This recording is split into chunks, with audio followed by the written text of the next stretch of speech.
একটি নতুন বাংলাদেশ বিনির্মাণের স্বপ্নে বিভোর হয়ে যিনি আমাদেরকে একটি পরিবর্তন দিয়ে আজকের এই অনেকের ভাষায় দ্বিতীয় স্বাধীনতার পরে আজকের এই প্রথম জুমার নামাজে আমাদেরকে শরীক হওয়ার তৌফিক এনায়েত করেছেন। আমরা সে মহান মুনিবের দরবারে শুকরগুজার হচ্ছি, সকলে পড়ছি আলহামদুলিল্লাহ।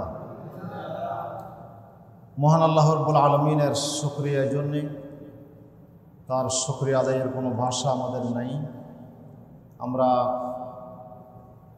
অবনত মস্তকে সে মহান মুনিবের দরবারে শুকরিয়া আদায় করছি, যিনি আমাদের মাথার উপর থেকে দীর্ঘ প্রায় 17 বছরের একটি জগদ্দল পাথর, যারা সিন্দাবাদের ভূত হিসেবে আমাদের উপরে চেপে বসেছিল, সেই বিরাট জগদ্দল পাথর যিনি সরিয়ে দিয়েছেন, সে মহান মুনিবের দরবারে আমরা আবারও শুকরিয়া আদায় করছি আলহামদুলিল্লাহ। আল্লাহ রাব্বুল আলামিন কোরআন মজিদে আল্লাহ রসুলকে আল্লাহ তাআলা ইরশাদ করছেন, আলাম নাশরাহ লাকা সাদরাক ওয়া ওয়াদা'না আনকা ওয়িজরাক আল্লাযী আনকাযা যাহরাক। হে নবী, আমি কি আপনার সিনাকে খুলে দিই নাই? আমি কি আপনার বক্ষে সাহস সঞ্চার করি নাই? আমি কি ইসলামের পক্ষে আপনার মনকে আমি প্রশস্ত করে দিই নাই? আপনার ভিতরে আমি এমন সাহস, হিম্মত, এমন এক বৈপ্লবিক পরিবর্তন আমি আপনাকে দিয়েছি। ওয়া ওয়াদা'না আনকা ওয়িজরাক, আমি আপনার উপর থেকে ওই বোঝাকে আমি সরিয়ে দিয়েছি, যেই বোঝা আপনার পিঠকে ভেঙে দিচ্ছিল। আল্লাযী আনকাযা যাহরাক। আল্লাহ রাব্বুল আলামিন আল্লাহ রসুলকে নিয়ামত হিসেবে এটি বর্ণনা করছেন যে আমি একমাত্র আমি ওই রব যিনি আপনার উপর থেকে সেই বোঝাকে আমি সরিয়ে দিয়েছি। যেই বোঝা আপনার পিঠকে ভেঙে দিচ্ছিল, আপনি সোজা হয়ে দাঁড়াতে পারছিলেন না, একটি অস্বস্তিকর পরিবেশ আমি আল্লাহ তাআলাই দূরীভূত করে আপনাকে একটি সুন্দর, একটি সহজ, একটি উন্নত ভবিষ্যৎ গড়ার একটি ব্যবস্থা আমি আল্লাহ তাআলা আপনাকে করে দিয়েছি। আল্লাহ রাব্বুল আলামিনের বড় নিয়ামত জাতির প্রতি। যে 17টি বছর আমরা যে অক্টোপাসে আমরা বন্দী ছিলাম, যে 18 কোটি মানুষকে তারা গোলাম হিসেবে আমাদেরকে পরিণত করেছিল, যে আমরা আমাদের দেশ যদিও আমরা স্বাধীনতা দাবি করি, কিন্তু আমাদের বাক স্বাধীনতা ছিল না, আমাদের নেতা নির্বাচনের স্বাধীনতা ছিল না, অন্যায়ের বিরুদ্ধে প্রতিবাদ করার কোনো স্বাধীনতা আমাদের ছিল না। আমাদের গোটা জাতির গলাকে চেপে ধরা হয়েছিল। এমন একটি অস্বস্তিকর পরিবেশ যিনি আমাদের থেকে দূর করে দিয়েছেন তার কুদরত দিয়ে, যে 1 ঘন্টা আগেও, আধা ঘন্টা আগেও কেউ বুঝতে পারে নাই যে এই পরিবর্তন হবে। এটি একান্ত আমার আল্লাহ রাব্বুল আলামিনের ডাইরেক্ট নিয়ামত ছাড়া, আল্লাহর স্পেশাল উপহার ছাড়া যে আর কিছু হতে পারে না। প্রিয় উপস্থিতি, সেজন্য আমরা মহান মুনিবের দরবারে আমরা আবারও শুকরিয়া আদায় করছি আলহামদুলিল্লাহ।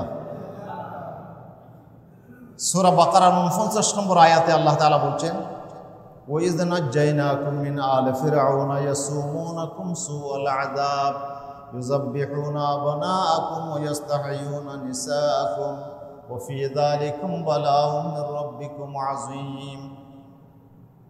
হে বনী ইসরাইল, আমি তোমাদেরকে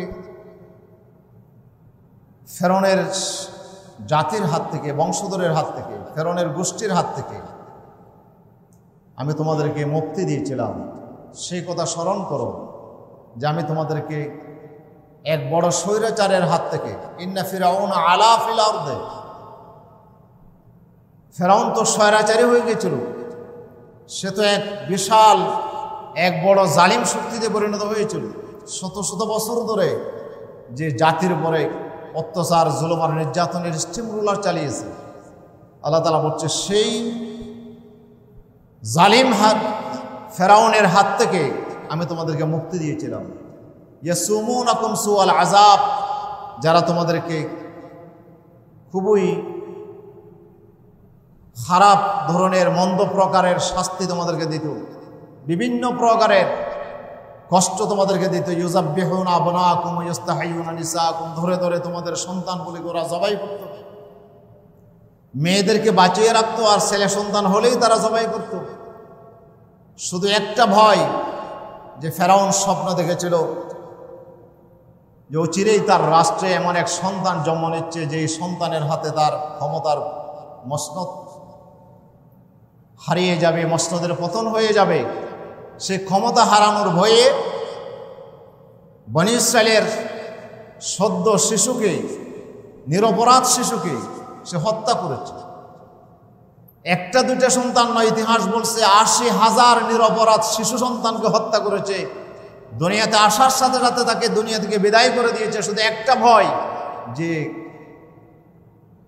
সেই সন্তান যদি হয়ে যায় যার হাতে আমার ক্ষমতার পতন হবে, এই ক্ষমতাকে ধরে রাখার জন্য সে এইভাবেই চেষ্টা করছিল।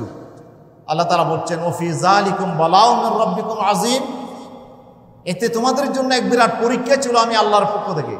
আমি আল্লাহ তাআলা তোমাদের প্রতি সদয় হয়ে তোমাদের চোখের পানি আমি কবুল করেছিলাম, মজলুমের ফরিয়াদ আমি কবুল করেছিলাম, এবং যার কারণে আমি তোমাদের উপর থেকে সেই স্বৈরাচারী শাসনকে আমি তোমাদের থেকে আমি আল্লাহ তাআলা দূরীভূত করে দিয়ে তোমাদেরকে স্বৈরাচারের হাত থেকে আমি তোমাদের মুক্তি দিয়েছিলাম। আলহামদুলিল্লাহ। সুতরাং আজকে আমরাও এমন এক অবস্থায় আল্লাহ তাআলা আমাদেরকে আল্লাহ তাআলা উপনীত করেছিলেন। আল্লাহ তাআলা বলছেন ওয়া কাযালিকা নুওয়াল্লি বা'দাজ যালিমিনা বা'দা, যে আমি এক জালিমকে আর এক জালিম দিয়ে আমি শায়েস্তা করি। আমরা যখন জালিম হয়ে গেছিলাম, গোটা জাতি যখন আমরা আল্লাহর বিধানের সাথে যখন আমরা খারাপ আচরণ করছিলাম, আমরা যখন অন্যায় আচরণ করছিলাম, আল্লাহ তাআলা আমাদের উপর এমন এক জালিম শাসক আল্লাহ তাআলা চাপাইয়া দিলেন, যে জালিম শাসকের হাতে কোনো শ্রেণী পেশার মানুষ বাদ যায় নাই। আলেম ওলামা থেকে শুরু করে, আপনার ভদ্র ভালো মানুষ থেকে শুরু করে, ইমাম থেকে শুরু করে, আপনার ব্যবসায়ী, শ্রমিক, ছাত্র, কেউ বাদ যায় নাই যাদের জুলুম থেকে, যারা 17টি বছর ধরে এমন একটি জুলুমের আপনার এমন এক শাসন ব্যবস্থা তারা জারি করেছিল, যে তারা আদালত থেকে শুরু করে, আইন শৃঙ্খলা বাহিনী থেকে শুরু করে সবগুলোকে কুক্ষিগত করে জনগণের যাওয়ার কোনো জায়গা ছিল না। আইনাগরের যে ইতিহাস আজকে জাতি জানতেছে, কি এক কঠিন অবস্থা। একটি স্বাধীন দেশে কিভাবে এমন একটি ইতিহাস সৃষ্টি করা হয়, যে জীবন্ত কবরের মতো একটা জীবন্ত মানুষকে একটা কবরের ভিতরে রেখে 1 বছর নয়, 2 বছর নয়, গোটা 8-10টি বছর ধরে জীবন্ত মানুষকে সেখানে বেঁধে রাখা হয়েছে। আর পশুর চাইতেও খারাপ আচরণ তাদের সাথে করা হয়েছে। কোনো অপরাধ ছিল না, শুধু একটি মাত্র অপরাধ। সে অপরাধ কি? সত্যের পক্ষে তাদের অবস্থান ছিল। প্রিয় উপস্থিতি, এক একটি ঘটনা বললে অনেক সময় লাগবে, সেদিকে আমার যাওয়ার সময় নেই। যে জুলুম আর নির্যাতন চালিয়ে তারা মনে করছিল সব আমাদের হাতে আছে, কেউ আমাদের বাইরে যাওয়ার সুযোগ নাই, এবং বন্ধু রাষ্ট্র তো আমাদের পাশে আছেই, বিরাট শক্তি, এখানে কেউই কিছু করতে পারবে না, ট্রু শব্দ করলেই তার কল্লা উড়াইয়া দেব। এরকমভাবে হাজার হাজার মানুষকে তারা আপনার এসেই তারা এই যে আমাদের সেনাবাহিনীর এই যে চৌকস 57 জন কর্মকর্তাকে তারা নির্বিচারে গুলি করে হত্যা করে তাদের সেই মসনদ, তাদের সেই ক্ষমতা আরোহণ তারা শুরু করেছিল। আর হাজার হাজার ছাত্রকে গণহত্যা চালিয়ে তারা তাদের এই স্বপ্ন তারা পরিশেষে তারা এটাকে এই গণহত্যায় তারা রূপ দিয়েছিল। এমন একটি কঠিন অবস্থায় আমরা পৌঁছেছিলাম। আল্লাহ রাব্বুল আলামিনের পক্ষ থেকে এক বিরাট আযাব আমাদের উপর আল্লাহ তাআলা দিয়েছিলেন। জালিম শাসক যখন মাথার উপর চেপে বসে, তখন সেখানে আর ভালো মন্দ চাই না। ইন্নাল মুলুকা ইযা দাখালু ক্বরিয়াতান আফসাদুহা ওয়া জাআলু আইজ্জাতা আহলিহা আযিল্লা। আল্লাহ তাআলা বলছে, বিদেশি শাসকেরা যখন কোনো দেশের উপর দখলদার হয়ে তারা আসে, তখন তারা সম্মানিত মানুষগুলোকে তারা অসম্মানিত করে এবং তারা সেখানে বিপর্যয়, অরাজকতা সৃষ্টি করে, খুন, রাহাজানি, এটাই দিয়ে গোটা দেশকে তারা, এটাই তো আল্লাহ তাআলার নির্ধারিত নিয়ম, এর কোনো ব্যত্যয় হবে না। প্রিয় উপস্থিতি, আল্লাহ রাব্বুল আলামিন উনি হচ্ছে মহান ক্ষমতার মালিক। কিন্তু আসলে আমরা যখন ক্ষমতার মসনদে যাই তখন আমার উপরে যে একজন ক্ষমতাবান আছে এই কথা আমরা অনেকেই ভুলে যাই। আল্লাহ রাব্বুল আলামিন বলছে, বান্দা দুনিয়ার কারো হাতে ক্ষমতা নয়, সমস্ত ক্ষমতার একচ্ছত্র মালিক আমি আল্লাহ সুবহানাহু ওয়া তাআলা। আল্লাহ রাব্বুল আলামিন সেটার বাস্তব প্রমাণ আমাদের চোখের সামনে দেখিয়ে দিলেন যে দেশের কেউ কল্পনা করতে পারেন এমন একটা পরিবর্তন আসবে,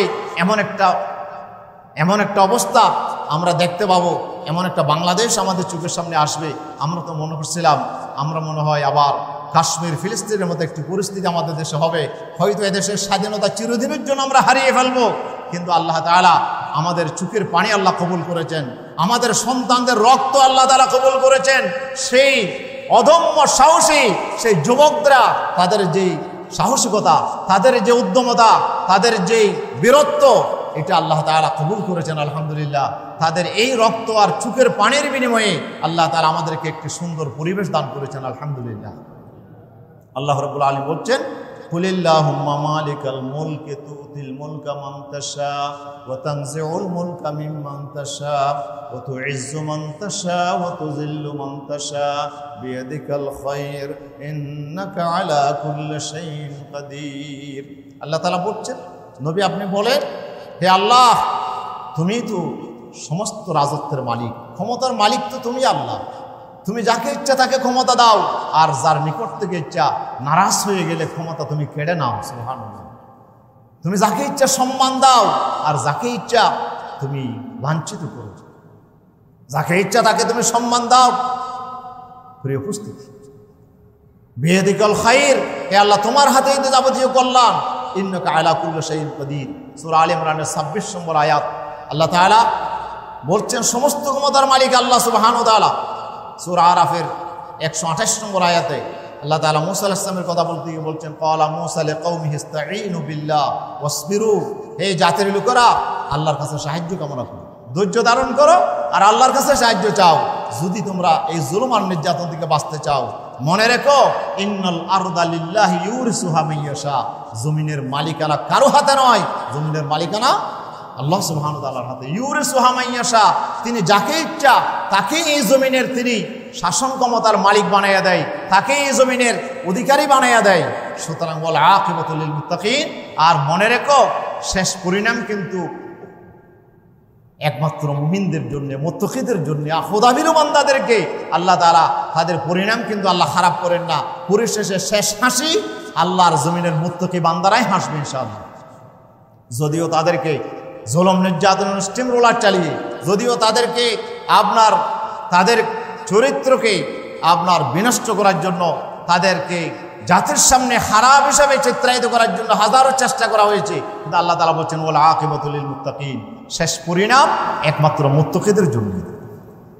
আল্লাহ তাআলা সূরা বাকারার 251 নম্বর আয়াতে আল্লাহ তাআলা ইরশাদ করছেন, তালুতের ঘটনা বর্ণনা করতে গিয়ে আল্লাহ তাআলা বলছেন, আমালেকা গোষ্ঠী যখন জালিম হয়ে গেল, তারা যখন জুলুম আর নির্যাতনের স্টিম রোলার চালাচ্ছিল, এই জালিমদেরকে শায়েস্তা করার জন্য আল্লাহ রাব্বুল আলামিন তালুতকে বাদশাহী দিলেন, একটা গরিবের সন্তান। সেই তালুতকে আল্লাহ তাআলা তাকে বাসতাতান ফিল ইলমি ওয়াল জিসমি, তাকে আল্লাহ জ্ঞান দিলেন, তাকে আল্লাহ তাআলা শারীরিক শক্তি দিলেন। সেই শক্তি নিয়ে আল্লাহর পক্ষ থেকে উনি বাদশাহ হলেন। বাদশাহ হওয়ার পরে তিনি যুদ্ধ ঘোষণা করলেন, আর সেই যুদ্ধে তিনি ঘোষণা দিলেন, জালুতকে যে হত্যা করতে পারবে তাকে আমার মেয়ে বিয়ে দেব, আর আমার রাজত্বের একটা অংশ তাকে দান করবো। সুবহানাল্লাহ। হযরতে দাউদ আলাইহিস সালাম, উনি টকবগে যুবক, তালুতের সৈন্যবাহিনীর ভিতরে তিনি একজন, উনি হত্যা করলো জালুতকে। উনি তার অস্ত্র দিয়ে একটু আঘাত করতেই জালুত পড়ে গেল। আল্লাহ বলছেন ফাহাজামুহুম বিইজনিল্লাহ, আল্লাহর হুকুমে এই বিরাট অপশক্তি পরাজিত হয়ে গেল তালুতের বাহিনীর সামনে। ওয়াকাতালা দাউদু জালুতা, মাত্র 313 জন। তালুতের বাহিনী তো বিরাট ছিল, কিন্তু ওরা মাঝপথে আল্লাহর নির্দেশ অমান্য করেছিল। আল্লাহ বলছিল যে একটা ঝর্ণা আসবে, এই ঝর্ণাতে প্রচণ্ড পিপাসায় পানি খাওয়া যাবে না, তবে বেশি পিপাসা লাগলে 21 পানি পান করা যাবে। 313 জন এই পরীক্ষায় উত্তীর্ণ হয়েছিল, আর বাকিরা পরাজিত হয়েছে। এই 313 জনে যুদ্ধ করে আল্লাহ বলছে আমি আল্লাহর হুকুমে আমি তাদেরকে বিজয়ী করলাম। আর দাউদ ওয়াকাতালা দাউদ জালুতা, এরপরে দাউদ আলাইহিস সালাম জালুতকে হত্যা করলো। ওয়া আতাহুল্লাহুল মুলকা ওয়াল হিকমা, এরপরে দাউদ তরুণ যুবক টকবকে আল্লাহ তাআলা তাকে জালুতের বাদশাহীর অংশ আল্লাহ তাকে দান করলেন, তার মেয়ে বিয়ে করলো। এরপরে সেখানে আল্লাহ তাআলা ওনাকে হিকমত, রাজ্য পরিচালনার আল্লাহ তাআলা দক্ষতা যোগ্যতা দাউদকে আল্লাহ দান করলেন। আমরা তো বলি যে এই তরুণরা কেমনে রাষ্ট্র চালাবে, হ্যাঁ সবেমাত্র ইকোনমি ইউনিভার্সিটি ছাত্র, কিন্তু আল্লাহ তাআলা দেখেন যে কোথায় আল্লাহ তাআলা কি করতে পারেন, সেই ছাত্রদেরকে আল্লাহ এখন দেশের মন্ত্রণালয় পরিচালনার ব্যবস্থা করে দিয়েছেন। আল্লাহ বলছেন হে দাউদ, এই অল্প জীবন বয়সে তারুণ্যের এই বয়সে তোমাকে আমি জ্ঞান দিলাম, তুমি যাও। ওয়া আতাহুল্লাহুল মুলকা ওয়াল হিকমা, রাজত্বও দিলাম, রাজ্য পরিচালনার যোগ্যতাও দিলাম। ওয়া আল্লামাহু মিম্মা ইয়াশা, আর যা দরকার সেই জ্ঞানও আমি তোমাকে দান করলাম।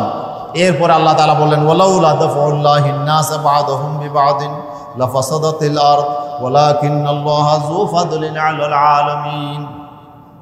আল্লাহ তাআলা বলছেন দাউদ আলাইহিস সালামকে আমি নবুয়ত দিলাম, শাসন ক্ষমতা দিলাম। আল্লাহ বলছে ইন্না ইয়া দাউদ ইন্না জাআলনাকা খলিফাতান ফিল আরদ ফাহকুম বাইনান নাস বিল হক।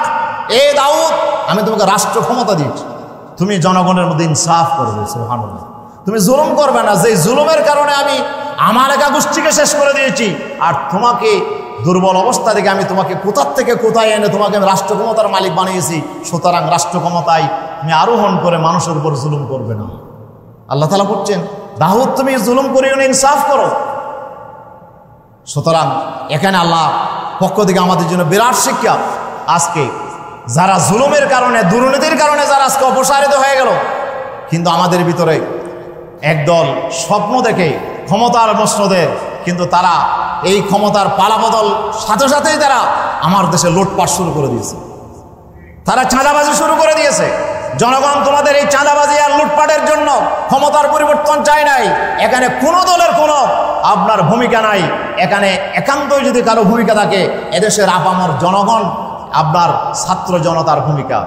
এখানে নির্দিষ্ট কোনো দলের কোনো ভূমিকা এখানে নাই। আর ওনারা রক্ত দিয়েছে, জীবন দিয়েছে একটি সুন্দর বাংলাদেশ গড়ার জন্য। এখানে তোমাদের লুটপাট আর চাঁদাবাজের জন্য এদেশের মানুষ রক্ত দেয় নাই।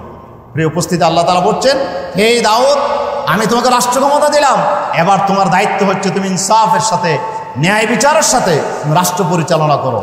ওয়ালাউলা দাফউল্লাহিন নাস বা'দাহুম বিবা'দিন লাফাসাদাতিল আরদ ওয়ালাকিন্নাল্লাহা যু ফাদলিন আলাল আলামিন। আল্লাহ তাআলা যদি এক দল দিয়ে আরেক দলকে যদি এভাবে শায়েস্তা না করতেন, আল্লাহ বলছেন লাফাসাদাতিল আরদ, এতদিনের জমিন ধ্বংস হয়ে যেত, এতদিনের জমিন এটা খুন রাহাজানিতে ভরে যাইত, এখানে মানুষ বাস করার মতো কোনো পরিবেশ থাকতো না। আল্লাহ বলছেন আমি এক দলকে দিয়ে আরেক দলকে এভাবে শায়েস্তা করি। তুমি মনে করছো তোমাকে শায়েস্তা করার মতো কোনো দল নাই। আল্লাহ বলছে সেই দল তুলে দেওয়ার দায়িত্ব আমি আল্লাহর। কোথার থেকে কোন এসে কে এসে তোমার মাথার উপরে চাপাই বসবে তুমি বুঝবে না। তুমি মনে করছো তোমার উপরে কেউ ক্ষমতাবান নাই, তা আমি আল্লাহ তাআলাই ব্যবস্থা করি, এক দলকে দিয়ে আরেক দলকে আমি শায়েস্তা করি। আল্লাহ বলছেন তিলকাল আইয়ামু নুদাবিলুহা বাইনান নাস, এই জয় পরাজয় এই তো আমি আল্লাহ তাআলা পরিক্রমা করি, আমি ঘোরাই, যে আমি কোনো সময় সব সময় এক দলকে আমি ক্ষমতার মসনদে রাখি না। এটি তো আমাদের আল্লামা প্রায় সময় বলতেন যে আমরা যে গাড়িতে চলি, এই গাড়িতে চলার সময় যে চাকা না ঘুরলে কি গাড়ি চলা যায়? চাকা ঘুরে বলেই তো গাড়ি চলে, মাইলের পর মাইল আমরা অতিক্রম করি। আর চাকা ঘুরলে কি হয়? চাকা ঘোরা মানে হচ্ছে চাকার উপরের অংশ নিচে যাবে আর নিচের অংশ উপরে যাবে, এইটার নাম ঘোরা। চাকার উপরের অংশ যদি উপরেই থাকে, নিচের অংশ যদি আজীবন নিচে থাকে, তাহলে কিন্তু চাকা ঘুরবে না, আর চাকা না ঘুরলে তো গাড়ি চলবে না। সুতরাং এই পৃথিবী যে চলমান, এই পৃথিবীতে একটা দলকে আল্লাহ তাআলা আজীবন ক্ষমতায় রাখুন। আজকে যারা ক্ষমতায় আসছে তারাও যদি মনে করে যে আমরা অনেক দিন এখানে আমরা ভোগ করব, না না, তোমরাও যদি এই ক্ষমতার মসনদ পেয়ে যদি জুলুম শুরু করে দাও, অন্যায় অবিচার শুরু করে দাও, আল্লাহর ফায়সালা ঠিকই তোমাদের ব্যাপারও আসবে। প্রিয় উপস্থিতির জন্য আল্লাহ রাব্বুল আলামিন বলেন ওয়ালাউলা দাফউল্লাহিন নাস বা'দাহুম বিবা'দিন লাহুদ্দিমাত সাওয়ামি'ু ওয়া বিয়ুন ওয়া সালাওয়াতুন ওয়া মাসাজিদু ইউযকারু ফিহা ইসমুল্লাহি কাসীরা। সূরা হজের 40 নম্বর আয়াত। আল্লাহ বলছেন এক দলকে দিয়ে যদি আমি আরেক দলকে শায়েস্তা না করতাম, এতদিনে পৃথিবীর যত মসজিদ পৃথিবীর যত মন্দির, গির্জা, পেগোডা সব ধ্বংস হয়ে যেত, সব ধ্বংস হয়ে যেত। এখানে আল্লাহর নাম নেওয়ার মতো, আল্লাহর জিকির করার মতো কোনো পরিবেশ থাকতো না। আমি আল্লাহ তাআলা নিজেই ক্ষমতার পালাবদল করি। এক দলকে আমি বেশি দিন ক্ষমতার মসনদে আমি রাখি না। যখন তারা ক্ষমতার মসনদে গিয়ে তখন তারা জুলুম আর নির্যাতন শুরু করে দেয়, মানুষের শোষণ শুরু করে দেয়। আজকে আমরা দেখতে পাচ্ছি হাজার হাজার কোটি টাকা কিভাবে জনগণের টাকা আজকে তছরূপ করা হয়েছে। এক একটা বাড়িতে যদি 5 কোটি 10 কোটি, আপনার গাড়িতে যদি 2-2.5 কোটি টাকা পাওয়া যায়, তাহলে দেখা যায় যে আসলে কত হাজার কোটি টাকা তছরূপ করা হয়েছে। গোটা বাংলাদেশকে আজকে তলাবিহীন জুড়িতে পরিণত করা হয়েছে। হাজার হাজার লক্ষ লক্ষ কোটি কোটি টাকা আজকে পাচার করা হয়েছে। কেন আজকে? এটা তো আমাদের দেশ, এটা তো আমাদের জন্মভূমি। এই দেশ গড়ার দায়িত্ব তো আমাদের। আমাদের জনগণকে আমাদেরকে এই জন্যে ক্ষমতায় পাঠায় যে জনগণের সম্পদ আমরা শোষণ করে আমরা বড় মানুষ হব। কিন্তু এই সম্পদ কি তোমাকে বাঁচাতে পারবে? আজকে তো প্রমাণ হয়ে গেল এই সম্পদ তোমাকে বাঁচাইতে পারবে না, ক্ষমতা তোমাকে বাঁচাইতে পারে না। যদি বাঁচাইতে পারতো তাহলে আমাদের চোখের সামনে আমরা দেখতে পেতাম, কিন্তু আজকে আমরা মনে রাখি না।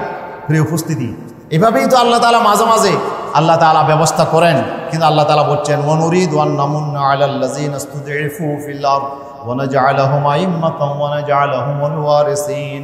সূরা কসসের 5 নম্বর আয়াত আল্লাহ তাআলা বলছেন আমি আল্লাহ তাআলা ইচ্ছে করছি যে যারা দুর্বল অসহায় হয়ে গেছে, যারা মজলুম হয়ে গেছে, তাদের প্রতি ইহসান করা আমি আল্লাহ তাআলা সিদ্ধান্ত নিয়েছি।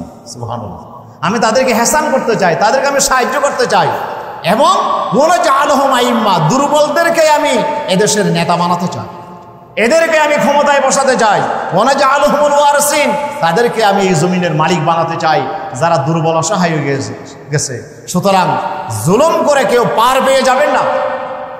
এটা তো মাত্র অল্প সামান্য পাওনা, কিন্তু জালিমদের জন্য আরো বড় পাওনা আছে। আল্লাহ তাআলা বলেন ইন্নাল্লাযীনা ফাতানুল মুমিনিনা ওয়াল মুমিনাত সুম্মা লাম ইয়াতুবু ফালাহুম আযাবু জাহান্নাম ওয়া লাহুম আযাবুল হারিক। শুধুমাত্র ক্ষমতার চেয়ারটা শুধু চলে গেছে, কিছু হয় না এখনো। আল্লাহ বলছেন না না, জালিমদের পরিণতি শুধু এখানেই থেমে থাকবে না, আমি তাদের জন্য কঠিন শাস্তি রেখে দিচ্ছি। লাহুম আযাবু জাহান্নাম, জাহান্নামের আযাব তাদের জন্য অপেক্ষা করছে। ওয়া লাহুম আযাবুল হারিক, আর প্রতি মুহূর্তে সেখানে আপনার সেই আযাবে দগ্ধিত হওয়ার, বশীভূত হওয়ার, জেলের পুরো ছাই হয়ে যাওয়ার শাস্তি তারা পেতে থাকবে। প্রিয় উপস্থিতি, জালিমদের জন্য আল্লাহর পক্ষ থেকে কঠিন হুঁশিয়ারি আল্লাহ তাআলা দিয়েছে। এই আল্লাহর পক্ষ থেকে পাকড়াও কখন আসে? যখন মানুষ জুলুমের শেষ সীমায় পৌঁছে যায়। একজন মানুষ যখন ক্ষমতা পেয়ে সীমা লঙ্ঘন করে ফেলে, তখনই আল্লাহর পক্ষ থেকে পাকড়াও চলে আসে। আমরা আগের জুমাতে এই বিষয়টা আলোচনা করছিলাম। আল্লাহ তাআলা বলছেন সূরা আনআমের 45 নম্বর আয়াত, আল্লাহ তাআলা বলছেন ফাকুতি আদাবিরুল কওমিল্লাযীনা যালামু ওয়ালহামদুলিল্লাহি রাব্বিল আলামিন। যারা জালিম তাদের শিকড়কে কেটে দেওয়া হয়েছে, এবং এটা আমি আল্লাহ তাআলা করছি। সুতরাং সমস্ত কৃতিত্ব কার? কোনো ব্যক্তির নয়, কোনো দলের নয়। জালিমদের মসনদ পতন হওয়ার সমস্ত কৃতিত্ব আল্লাহ বলছে আমি আল্লাহর। আনিল হামদুলিল্লাহি রাব্বিল আলামিন, প্রশংসা আমি আল্লাহর করো, অন্য কোনো ব্যক্তির করো না, অন্য কোনো জাতির করো না, দলের করো না, মাত্র প্রশংসা আমি আল্লাহর করো। আমি আল্লাহ তাআলাই জালিমের শিকড়কে আমি আল্লাহ তাআলা কেটে দিয়েছি। এরপর আল্লাহ তাআলা বলছেন সূরা বনী ইসরাঈলের 16 নম্বর আয়াত আল্লাহ বলছেন ওয়াইজা রাদানা নুহলিকা কারিয়াতান আমারনা মুতরাফিহা ফাফাসাকু ফিহা ফাহাক্কা আলাইহাল কওল ফাদাম্মারনাহা তাদমীরা। আল্লাহ বলছেন আমি যখন কোনো জনপদকে আমি যখন ধ্বংস করে দিতে চাই, তখন সেই জনপদের যারা শাসক, যারা উচ্চ শ্রেণী, তাদেরকে আমি অপকর্মে লিপ্ত করাই। আমি আল্লাহ তাআলা তাদেরকে সুযোগ দেয়, তারা ক্ষমতার মসনদ পেয়ে তারা তাদের সমস্ত শক্তি ব্যবহার করে তারা লুটপাট করে, তারা আপনার অপকর্ম করে, তারা জুলুম করে, শোষণ করে, তারা খারাপ কাজগুলো করে। আল্লাহ বলছেন আমি সুযোগ দেই। কেন? আমি ফায়সালা করেছি তাদেরকে ধ্বংস করব। ফাফাসাকু ফিহা ফাহাক্কা আলাইহাল কওল, এরপর আমি আল্লাহর আযাবের ফায়সালা তাদের উপর প্রযোজ্য হয়। ফাদাম্মারনাহা তাদবীরা, আমি তাদেরকে জমিন থেকে শেষ করে দিই। তাদেরকে আমি আল্লাহ তাআলা জমিন থেকে মিসমার করে দিই। একটা জাতি নয়। আল্লাহ সূরা আম্বিয়ার 11 নম্বর আয়াতে বলছেন ওয়াকাম কাসামনা মিন কারিয়াতিন কানাত যালিমাতান ওয়া আনশানা বাদাহা কওমান আখরিন। কত জাতিকে আমি আল্লাহ তাআলা এই জমিন থেকে জুলুম করার কারণে, অন্যায় অপরাধ করার কারণে, বৈষম্যের কারণে আমি তাদেরকে জমিন থেকে শেষ করে দিচ্ছি। পাকিস্তানিরা তো অনেক বড় আশা নিয়েই তো আমাদের দেশ পাকিস্তান হয়েছে। ব্রিটিশদের শোষণ থেকে আমরা মুক্তি পাওয়ার জন্য আমরা পাকিস্তান করেছিলাম, মুসলমানদের রাষ্ট্র করেছিলাম, কিন্তু ভাগ্যের নির্মম পরিহাস, সে পাকিস্তানিরা শাসন ক্ষমতায় গিয়ে আমাদেরকে জুলুম করেছিল, বৈষম্য করেছিল। তারা এদেশের সমস্ত উৎপাদনকে নিয়ে গিয়ে তারা আমাদেরকে সেই উৎপাদনের ভাগ তারা দিত না। অফিস আদালতে তারাই চাকরি পাইত, বাঙালিরা চাকরি পাইত না। এই যে বৈষম্য হয়েছিল, এই বৈষম্যের কারণে তো স্বাধীনতার যুদ্ধ হয়েছে, বৈষম্যের কারণে ভাষা আন্দোলন হয়েছে, বৈষম্যের কারণে 69-এর গণ অভ্যুত্থান হয়েছে, বৈষম্যের কারণে স্বাধীনতার যুদ্ধ হয়েছে। কিন্তু ভাগ্যের নির্মম পরিহাস, সে বাংলাদেশ স্বাধীন হওয়ার পরে আমরা একই বৈষম্যের আবারও শিকার হলাম। আমরা নিজের দেশেই, আমরা নিজেদের জাতির হাতেই আমরা বৈষম্যের শিকার হয়ে গেলাম। চাকরি সব এক দলের লোকেরা পাবে, অন্য দলের কোনো চাকরি নেই বাংলাদেশে। এটা কেমন দেশ? অথচ এই দেশের সাধারণ জনগণ রক্ত দিয়ে, আপনারা তো বলেন 30 লক্ষ মানুষ শহীদ হয়ে এই দেশ স্বাধীন হয়েছে, লক্ষ লক্ষ মানুষের জীবন দিয়ে এই দেশ স্বাধীন করা হয়েছে। শুধু এই বৈষম্যের জন্য, এই জুলুমের জন্য, এই অন্যায়ের জন্য আপনারা এভাবে জনগণের অধিকারকে আপনারা কেড়ে নেবেন। যে একটা দল শুধুমাত্র চাকরি পাবে আর অন্য কোনো দল চাকরি পাবে না, অন্য কোনো সাধারণ মানুষ চাকরি পাবে না, এটা কেমনে হয়? আজকে যে বৈষম্য চাকরির ক্ষেত্রে, অধিকারের ক্ষেত্রে, সামাজিক ক্ষেত্রে, এই বৈষম্যের কারণেই আজকে এই ধরনের একটি পরিস্থিতি আমার দেশে আজকে হয়েছে। প্রিয় উপস্থিতি, আল্লাহ তাআলা বলছেন এই যে বৈষম্য করার কারণেই তো আমি অসংখ্য জাতিকে জমিন থেকে আমি ধ্বংস করে দিয়েছি। ওয়ানশানা বা'দাহা কওমান আখরিন, অন্য আরেকটা দলকে, জাতিকে আমি সেখানে ক্ষমতার মস্তদে নিয়ে এসেছি। এক দলকে আমি, গোটা জাতিকে আমি জমিন থেকে এভাবে অনেক জাতিকে শেষ করে দিয়েছি, অনেক দলকে। পৃথিবীর ইতিহাস আপনি স্টাডি করে দেখেন, কত বড় বড় জাতির আবির্ভাব হয়েছিল। গজনী বংশ, লুদি বংশ, কত বংশর যে আপনার আবির্ভাব হয়েছিল। ফাতেমীয়, আব্বাসীয়, উমাইয়া, সমস্ত জাতিগোষ্ঠীকে আল্লাহ জমিন থেকে আল্লাহ তাআলা ধ্বংস করে দিয়েছিল। একটা কারণ, তারা যখন জুলুমের ক্ষেত্রে বাড়াবাড়ি করেছে তখন আল্লাহর গজব তাদের উপর নেমে আসছে। এটা আল্লাহ তাআলা এই জন্য স্পষ্ট ভাষায় সূরা নমলের 50 থেকে 52 নম্বর আয়াত আল্লাহ বলছেন, ওমাকারু মাকরা ওমাকারনা মাকরা ওহুম লা ইয়াশউরুন। আল্লাহু আকবার। আল্লাহ বলছেন ওমাকারু মাকরা, তারা ষড়যন্ত্রে লিপ্ত হলো। তারা আল্লাহর নবীদের বিরুদ্ধে, আল্লাহর ওলিদের বিরুদ্ধে, আল্লাহর দ্বীনের দায়ীদের বিরুদ্ধে, ভালো কথা যারা বলতো তাদের বিরুদ্ধে তারা যখন ষড়যন্ত্রে লিপ্ত হলো, ওমাকারনা মাকরা, আল্লাহ বলছে তাদের জবাব দেওয়ার জন্য আমি আল্লাহ রেডি হয়ে গেলাম। সুবহানাল্লাহ। ওদের জবাব দেওয়ার জন্য আমি আল্লাহ রেডি হয়ে গেলাম। কিন্তু ওহুম লা ইয়াশউরুন, ওদের সমস্ত পরিকল্পনা আমি আল্লাহ জানি, কিন্তু আমি আল্লাহ কি পরিকল্পনা নিয়েছি, কিভাবে তাদের শাস্তি করবে, এটা তারা জানে না। সুবহানাল্লাহ। এই জন্য আমাদের মরহুম আল্লামা বলতেন, কোরআনের পাখি বলতেন, সমস্ত স্বৈরাচার পৃথিবীতে তার ক্ষমতার রক্ষার জন্য যত উপায় আছে সব অবলম্বন করে পতনের সমস্ত দরজা, ছিদ্র পথ সে বন্ধ করে দেয়। কিন্তু আসলে যেই পথ দিয়ে তার ক্ষমতার পতন হবে ওই ছিদ্র সে বন্ধ করতে পারে না। আল্লাহ তাআলা বলছেন ওয়ামাকারনা মাকরা, ওরাও ষড়যন্ত্র করে, আমিও তার জবাব দেওয়ার জন্য আমিও পরিকল্পনা গ্রহণ করি। তবে তাদের পরিকল্পনা আমি জানি, কিন্তু আমার পরিকল্পনা তারা জানে না। ওহুম লা ইয়াশউরুন, তারা কিচ্ছুই জানে না। ফানজুর কাইফা কানা আকিবাতু মাকরিহিম আন্না দাম্মারনাহুম ওয়া কওমাহুম আজমাইন। আল্লাহ বলছেন, হে রাসূল আপনি দেখেন তো তাদের এই ষড়যন্ত্রের পরিণতি কি হয়েছে। আন্না দাম্মারনাহুম, তাদেরকে আমি জমিন থেকে শেষ করে দিয়েছি, শেষ করে দিয়েছি। কত জাতি, সে ফেরাউনের গোষ্ঠী থেকে শুরু করে, সে আপনার আদ জাতি থেকে শুরু করে, নূহ আলাইহিস সালামের কওম থেকে শুরু করে, পৃথিবীর কত জাতিকে আল্লাহ তাআলা বলছে আমি শেষ করে দিয়েছি। তাদের ওয়া কওমাহুম আজমাইন, তাদের গোটা দলবলসও শেষ করে দিয়েছি। আজকে তো কি অবস্থা, শুধু একজন শেষ হয় নাই, গোটা দলবল শেষ হয়ে গেছে, শুধু একটা পরিণতির কারণে যে তারা জুলুমের সহযোগী হয়েছে। আর আমরা যখন জুলুমের বিরুদ্ধে বলতাম তখন আমাদেরকে মামলা দেওয়া হতো, আমাদেরকে জেলখানায় নিয়ে যাওয়া। কি অপরাধ ছিল আমাদের?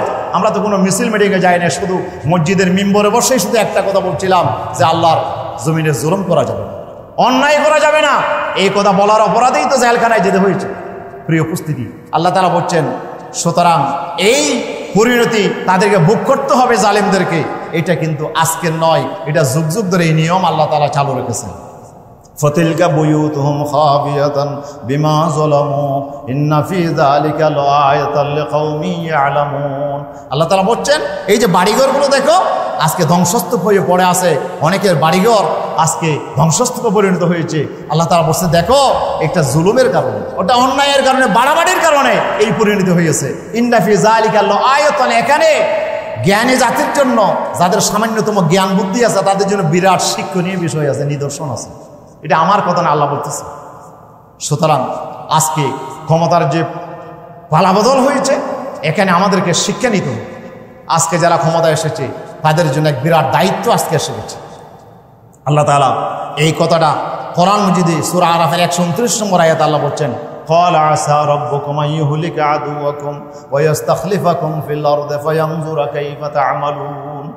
বনী ইসরাঈল যখন মূসা আলাইহিস সালামের কাছে বলল, এ মূসা, ইন্নানা উযিনা মিন ক্বাবলা আন তাতিয়ানা ওয়া মিন বা'দে মা জিতানা, তুমি আসার আগেও আমরা জুলুমের শিকার ছিলাম, তুমি আসার পরও একই অবস্থা, কোনো অবস্থার পরিবর্তন হয় নাই। এখন তো ফেরন গোটা দলবল নিয়ে আমাদেরকে ধরতে আসছে, সামনে সমুদ্র, হ্যাঁ সামনে সমুদ্র আর পেছনে ফেরনের জাতি, এখন তো আমরা শেষ। আমরা তো ধরা পড়ে গেছি, মূসা শেষ। মূসা আলাইহিস সালাম বলে, অধৈর্য হইও না, এত বেশি ধৈর্য হারাই ফেলো না। সুবহানাল্লাহ, আমার আল্লাহ তো আমার সাথে আছে, ইন্না মাইয়া রব্বি সায়াহদিন, আমার সাথে আমার রব আছে, তিনি আমাদের জন্য রাস্তা করে দেবেন। সুবহানাল্লাহ। এই বনী ইসরাঈল শুনে রাখো, আসা রাব্বুকুম, অতি শীঘ্রই আইয়ুহলিকা আদুওয়াকুম, তোমাদের শত্রুকে আল্লাহ ধ্বংস করে দেবেন। ওয়া ইস্তাখলিফাকুম ফিল আরদ, জমিনের শাসন ক্ষমতা তোমাদেরকে আল্লাহ দেবেন। এরপরে ফায়ানজুরা কাইফা তা'মালুন, এরপরে আমার আল্লাহ তাআলা দেখবেন তোমরা কি করো, ক্ষমতা পাওয়ার পরে তোমরা কি করো সেটা আমার আল্লাহ তাআলা দেখবেন। আজকে ফেরাউনের যে পরিণতি হয়েছে ক্ষমতার মসনদে জুলুম করার কারণে, তোমরাও যদি ক্ষমতার মসনদ পেয়ে জুলুম করো, অন্যায় করো, মানুষের অধিকার লঙ্ঘন করো, মানুষের সম্পদ নষ্ট করো, তোমরাও যদি একই চাঁদাবাজি করো, ব্যাংক লুটপাট করো, তোমাদের পরিণতিও একই হবে। আল্লাহ বলছে ফায়ানজুরা কাইফা তা'মালুন, আল্লাহ দেখতে চায় তোমরা কি আমল করো। প্রিয় উপস্থিতি, এই জন্য বিজয়ের পরে কি করতে হবে সেটি আল্লাহ তাআলা কোরআন মাজিদে আমাদেরকে সুস্পষ্ট ভাষায় আল্লাহ জানিয়ে দিয়েছেন। রাসূল সাল্লাল্লাহু আলাইহি সাল্লাম যেমন নির্যাতিত হয়েছিলেন, আল্লাহ তার রাসূলকে বিজয়ও দিয়েছিলেন। আলহামদুলিল্লাহ, আল্লাহ রাসূলকে আল্লাহ তাআলা বিজয় দিয়েছিলেন। মক্কা বিজয় হওয়ার পরে 21 বছর পরে যখন মক্কা বিজয় হয়ে গেল, পুরো আরব যখন আমার রাসূলের ক্ষমতার অধীনে চলে আসলো, তখন আল্লাহ তাআলা একটি সূরা নাজিল করলেন। সেই সূরার নাম হচ্ছে সূরা নসর। আল্লাহ তাআলা এই সূরা নাজিল হওয়ার পরে রাসূল সাল্লাল্লাহু আলাইহি ওয়াসাল্লাম একটা দোয়া বেশি পরিমাণে করতেন, একটা তাসবিহ পড়তেন, সুবহানাকাল্লাহুম্মা ওয়া বিহামদিকা আস্তাগফিরুকা ওয়া আতুবু ইলাইক।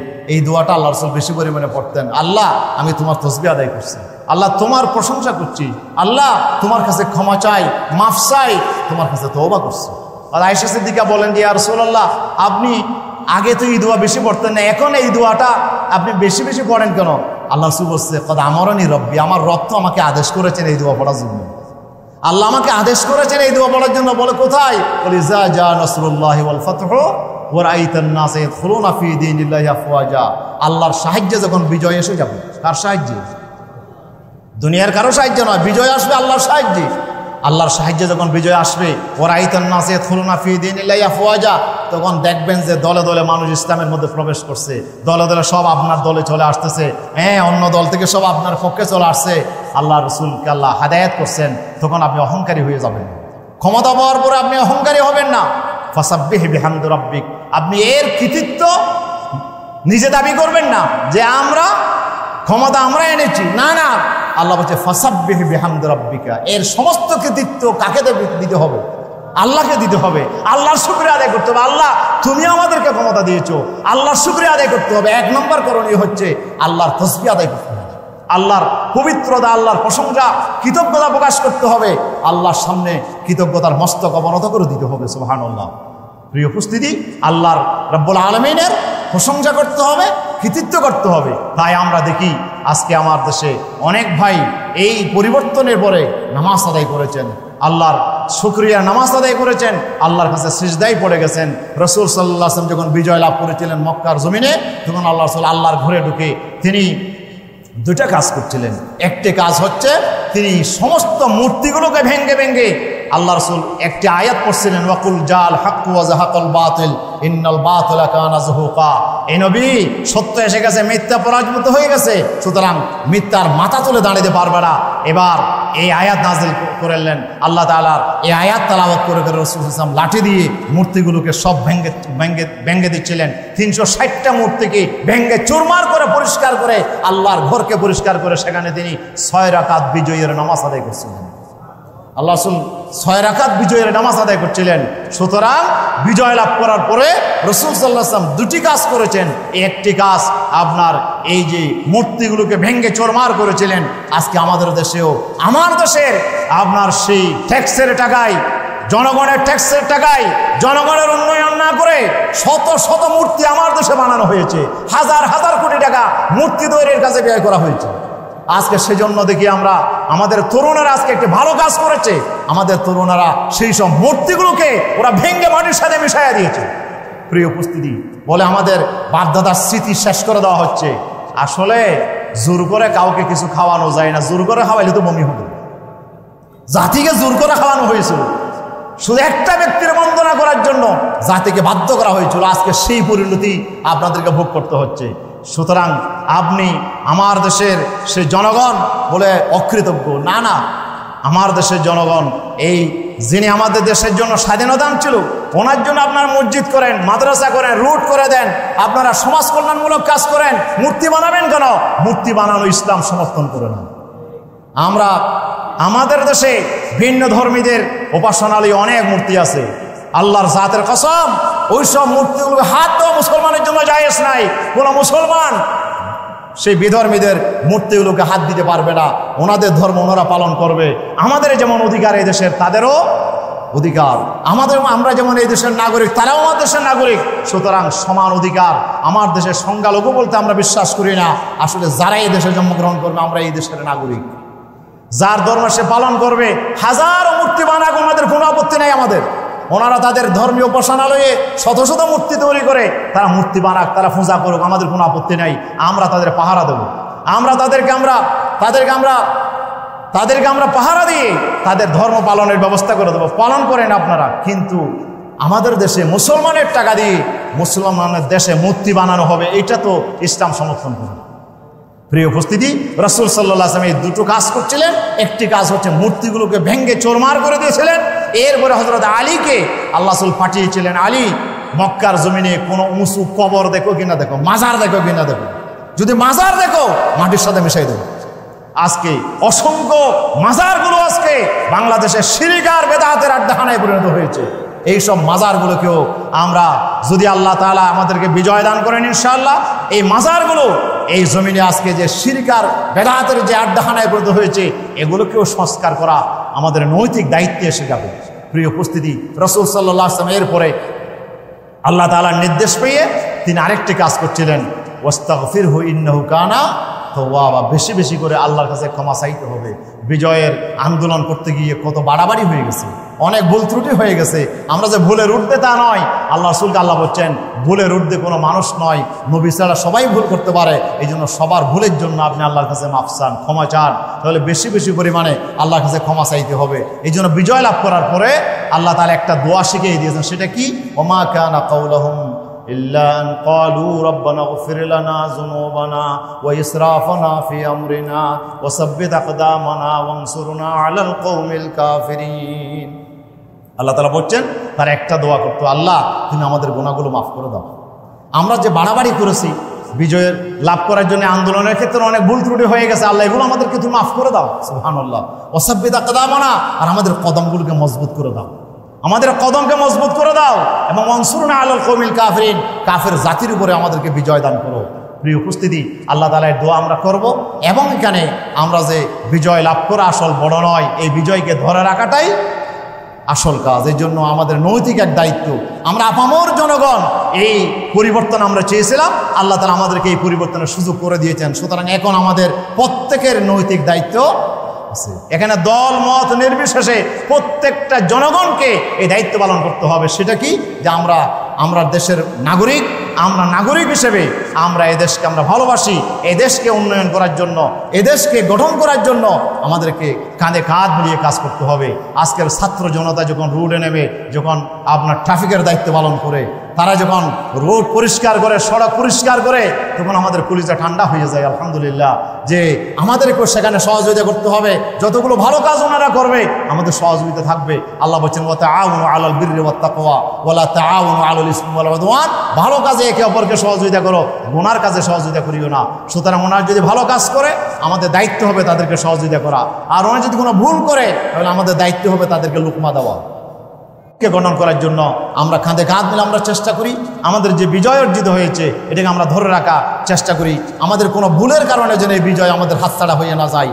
আমরা এখানে পরস্পরের ভিতরে অনৈক্য, পরস্পরের ভিতরে দূরত্ব, আমরা আপনার অমুসলিমদের উপরে কোনো বাড়াবাড়ি, এটি আমাদের জন্য একটি বিপদ ডেকে আনবে। এই জন্য এই ব্যাপারে আমাদেরকে সবচেয়ে বেশি সতর্ক আমাদেরকে থাকতে হবে। এবং যারা ক্ষমতায় এসেছেন তাদেরকে আমরা যে উপদেষ্টা পরিষদ গঠিত হয়েছে আমরা তাদেরকে সাধুবাদ জানাই। তাদের এক মহা দায়িত্ব, সে দায়িত্ব হচ্ছে বাংলাদেশকে সংস্কার করা, এই বাংলাদেশকে আপনার একটি সুন্দর পরিবেশে নিয়ে আসা। এই কঠিন দায়িত্ব তাদের কাঁধের উপরে আসছে। তাদের জন্য আমরা দোয়া করব এবং তাদেরকে আমরা সহযোগিতা করব যে ওনারা যেন এবং এই পরিবর্তনে যেন ওনারা ভূমিকা রাখতে পারে। আল্লাহ তাআলা তাদেরকে তৌফিক দান করুন, আমিন। বিশেষ করে আমাদের পক্ষ থেকে দাবি থাকবে বাংলাদেশের জাতির আজকে যে শিক্ষা, যে জাতির মেরুদণ্ড, এটাকে ভেঙে দেওয়া হয়েছিল।